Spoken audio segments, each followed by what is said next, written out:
Joo, Teemu ja Bike et Tuning moro. Tota, pieni tällainen ennen lähtöä video tuosta meidän Mongolian reissusta, eli busalla Suomesta Mongoliaa. Onks mitään järkeä? Onks se ihan hölmöä? En tiedä. Katsotaan. Mä teen todennäköisesti vähän englanniksi ja eikö se ole hauska kuulla ralli englantia? Ja suomeksi se videoita, mitä mä nyt jakson tai huvittaa, mutta joo, 3 viikon päästä pitäisi lähteä elokuun lopulla lähteä täältä Mongoliaan ja siellä menee 5-6 viikkoa. Ja mähän lähden busalla, koska busa mulla on. Mulla ei ole muita pyöriä kuin busa. Niin sillä mennään ja onhan sillä paljon muutoksia tehty ja mä voin kertoa tuosta kohtaisesta pakkailusta lisää, mutta mä näytän ja nyt kun mä teen välillä englanniksi ja välillä suomeksi, niin näissä on eri juttusia, että mä en kaikkia muista samaa, mutta te saatte just mitä satutte saamaan, mutta tässä on kuva, eli tää ei ole kartta, tää on kuva, mutta tässä on tällainen karkea suunnitelma. Julien on tehnyt tästä ja itse asiassa kaikki pointsit Julienille, hän on tehnyt kaiken suunnittelun. Minä vaan hyppään kyytiin, mulla on ihan helppoa.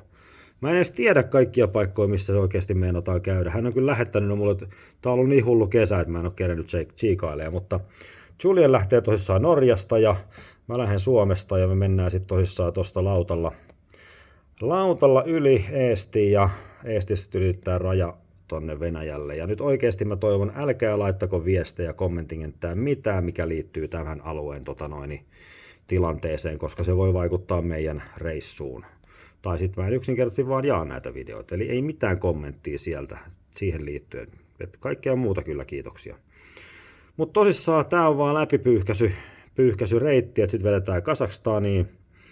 Ja käydään siellä vähän Kaspianmeren ympärillä. Ja tässä olisi tossa on se Aralsii. Tai Araljärvi Suomesta taitaa olla. Mutta kuitenkin eli tämähän on nyt se kuihtunut järvi, mikä oli iso järvi, mutta Venäjä käänsi ton laskujoen, sinne laskevan joen suunnan muualle, niin se on kuivannut nyt ihan käkkänäksi. Mutta tässä olisi tällainen reitti, mikä kiertäisi sen 1300 kilsaa, mutta me oikeasti haluttaisiin käydä tuolla. Tästä olisi semmoinen 600 kilometriä sellaista hiekkatietä ja kaikki nauraa mulle, että mä olisin Hajapusalla tekemässä sen. Niin siellä on kuulemma ollut 50 astetta nyt kesällä lämmintä, mutta me tehdään täällä kohtaa sitten se päätös, että jos siellä on oikeasti liian kuuma tai vastaavaa, niin sitten me otetaan se turvallisempi reitti, mutta se me nähdään sitten. Ja mikäs sieltä Uzbekistaniin ja Tadžikistaniin ja täällä on todella huiman näköiset, niin kuin netissä olette ehkä nähnyt jotain tosi upeita vuoristomaisemia. Katsotaan, mä yritän niitä laittaa ja niitä tulee milloin sattuu tulee, joko reissun aikana tai ehkä reissun jälkeen. Kirgistan sitä kautta ja täältähän me sitten kun ruvetaan menee Mongoliaan, niin täällä on Pamir Highway ja sitten justiinsa itse asiassa mehän mennään täältä sen, mikä se nyt oli se isoin paasso. No kuitenkin melkein, oliko se yli 4 kilometrin korkeus, 4700. Ja sitten se, että me päästään Mongoliaan, niin meidän on pakko vedä Venäjän puolelle pikkasen aikaa tossa. Ja sitten tää Mongoliassa me käydään vähän todennäköisesti ristiin rastiin paikkoja. Myös täällä oli sitten Top Gear, se TV-sarja, niin Top Gear kävi jossain täällä, niin me varmaan käydään siellä kans. Ja sitten yksi, mikä mua kiinnostaisi kauheasti, niin tässä on tää Baikaljärvi. Eli isoin makeaveden järvi, mitä löytyy. Niin olisi se hieno käydä kääntymässä siinä, mutta se vaatisi taas rajanylityksen tuossa kohtaa. Että se selvii, kuinka se menee. Sitten me tiedetään, kuinka se menee. Joo, sellaista. Mut joo, pyörän varustelusta pikkasen siis no reissujahan mä tällä on tehnyt jo muutenkin, että täällä niin kun, tämähän on silleen, kun täältä löytyy navigaattoritelineet, ohjaustangot on ylempänä, peilin levityksiä, kameratelinettä, korkeata pleksiä. Mitähän kaikkea muutoksia? Mä en edes kaikkia muista, mitä mä oon tänne niin oikeasti tehnyt tätä kaikkia reissua pitäen. Täällä löytyy lisäkaukovaloa ja Mutta ennen reissua tosissaan, niin mä vähän renkaat tietenkin. Sitten mä vähän kaikki pyöränlaakerit ihan vaan varuiksi.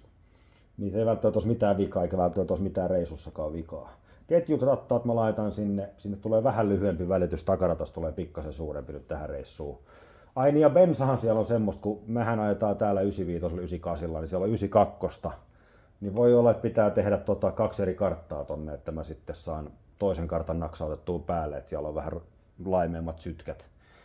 Ja sitten sit kuulemma sanoin, että siellä on jopa 80 oktaanista bensaa, mikä en mä tiedä, voidaan myös ajaa näillä sillä, mutta sitten taas mukaan otetaan mikäs tää on, Octane Booster tabletteja. Joo, tabletteja. Mäkään en ennen kuullut niistä ennen kuin nyt kuulin kuulemma. Ja ihan vaan sen takia, että neste on hyvin vaikea viedä rajan yli.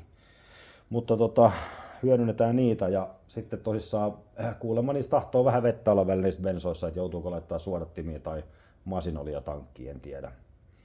Ja reissuissahan mulla on tosissaan mukana, mulla on normaalisti euroreissuilla, niin mä haluan pitää pyörän mahdollisimman kapeina, niin mulla on tosissaan perälaukku tossa ja sit mulla on tuubi tässä semmonen sidottuna kiinni. Sivulaukku ei ole niissä reissuissa ollut, mutta tänne mä varmaankin otan ne ja sovitan nää nyt jollain tavalla sitten tohon. Tankin mä vaihan semmoisen, kun tässä on tää rataa varten tällainen muhkura, tossa näkyy se ero, kuinka paljon on nostettu tosta muhkuraa, niin se tulee nyt sitten tulemaan. Ja mä otan, jotkut sanoo, että eivät tykkää tankkilaukuista, mutta mä tykkään niihin, koska siihen voi nojata. Mä voin oikeesti koko matkan röhnöttää siihen, jos niikseen ei vaan jaksa. Jarrupalat pitää vielä katsoa ihan täydellinen huolto totta kai käydä tähän läpi, että pyörä on siinä kunnossa. Ja nahka-asuhan mulla on, millä mä nahka-asulla on tehnyt noita reissuja ennenkin, niin todennäköisesti mä sillä meen, mutta se ei ole kovin hengittävä, niin mä oon kyllä miettinyt sitä, mikä on periaatteessa takki, mutta se on ihan verkkoa. Siinä ei oikeasti kuvaa suojat. Niin jos tulee oikeasti pahasti kuuma, mutta mihin taas sen sovittaa, tai mihin mä sovitan nahkatankin siksi aikaa, kun mä laitan sen päälle, niin ne on tällaisia mietintöjä. Mutta hei, heittäkää kysymyksiä, jos tulee. Mieluummin ei siihen yhteen asiaan liittyen. Ja yritän ristää video suoraan reissusta. Katsotaan kun meidän käy. Pysytäänkö, jos siellä on internettiin, niin laitan. Mutta ehkä se yrittää pitää enemmän reissuna kuin kuvausjuttuna, mutta katsotaan mitä tapahtuu. Niin Joo. Mut joo, niin 3 viikkoa tästä on aikaa ja nyt yrittää kaikki valmistelut ja muut tehdä tässä. Sen verran mä taisin tuossa englanniksi sanoakin tossa, että mä yritän tehdä todennäköisesti kaatumaraudat tähän rakentaa semmoista, jos tässä nyt jotain käy sillä reissulla, niin joo, tenniskyynärpääkin vaiva on tenniskyynärpää tuki tosissaan, joutuu kädessä pitää. Niin. Mutta todellakin kaatumaraudat todennäköisesti tulen tänne tekemään sinne reissulle. Sellaiset oikein tukevat täältä, että niinku, ne on tuettu vähän niinku joka suuntaan ja sitten ylöskin joku tämmönen vielä, että jos se kippaa pidemmälle, niin se ottaa vastaan siellä. Mutta hei, ei siinä sellaista. Mä yritän pistää videoa ja muuta, saa seurata reissua jos haluaa Niin ja saa sponssatakin. Hei, niin kato, nyt mä muistin tollasen, saa sponssata Joka video voi vaikka liittää jotain sponssijuttuja. Pistäkää hei info, firman tietoihin saa ainakin pistää, jos haluaa oikein niin hurjaksi lähteä, mutta tää reissu tehdään nyt joka tapauksessa, mutta sittenhän mulla olisi vähän painetta pistää videokin ulos, että saadaan sponssi tulos sieltä. Mutta hei, ei siinä. Mä unohdin varmaan puolet asioista ja siellä englanninkielessä oli varmaan ihan erilaisia, mutta te saitte nyt tällaista tänään ja katsotaan miten menee. 3 viikon nurkillahan se pitäisi päästä eteenpäin. Aina ihan hammaslahke, soi että. Mitä hammaslääkärikin kerätettäisiin vielä jossain vaiheessa, että saisi ne kuntoon. Toivon mukaan ei vaivaisi tuolla reissulla, niin kuin Turkin reissulla. Siellä tuli ongelma. Hei, ei siinä. Nähdään, seurataan.